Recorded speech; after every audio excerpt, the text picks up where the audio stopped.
sa kini sa iyahang marching order kining pagpahingusog sa ato ang kampanya batok illegal mining. Diin kining mo ang problema sa illegal mining din sa atong rehiyon. May abot na kini sa nasyonal nga level. Diin usapod kana ka direktiba coming mismo from our Chief PNP na si Police Lieutenant General Jose Melencio Nartates Jr.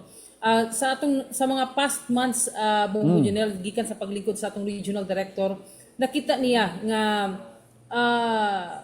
dapat gayod nga dili lamang ang PNP no ang matutok ni ini, but interagency coordination, collaboration, dako siya nga butang aron gayod nga mapakgang kini natong illegal mining. With the kaning mga recent nga mga accomplishments sa ato ang kapulisan on the ground, minilyones kini ka mga mineral ores ang atong gakakuha from time to time, even katong mga individual nga ato ang sikop are not only coming from our area but ang uban ni ini gikan pa sa Davao region, no? So or other areas from Mindanao.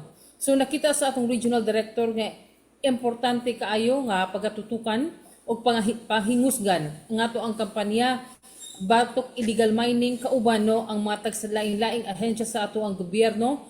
That is why through his initiative no iyahagay gipahingusgan nga adunay mga members of the PNP on the ground sa ato mga police station, sa ato mga mobile force company no nga mamahimong deputize sa ato ang MGB no. Actually 88 ka mga PNP personnel ang mi undergo og deputation seminar no katong miaging semana Bongbong aron gayod nga mas mapalig-on pa nato ang ato ang case build up, ilabi na kung makapasa ka kita og kaso sa ato ang mga piskalya.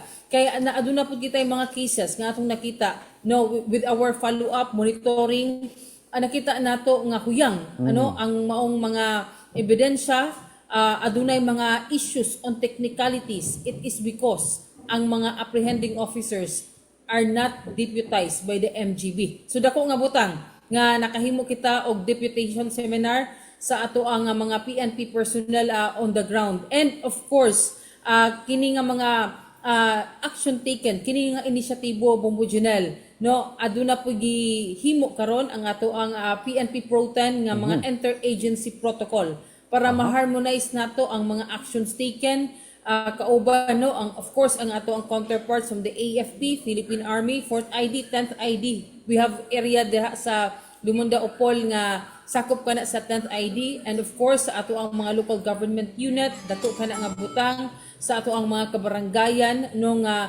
And of course with this interagency protocol we aim for transparency also nga ato usab ma-involve ang ato ang masakop sa media, ilabi na kung adunay mga accomplishment nato on the ground, Bongbong Junel.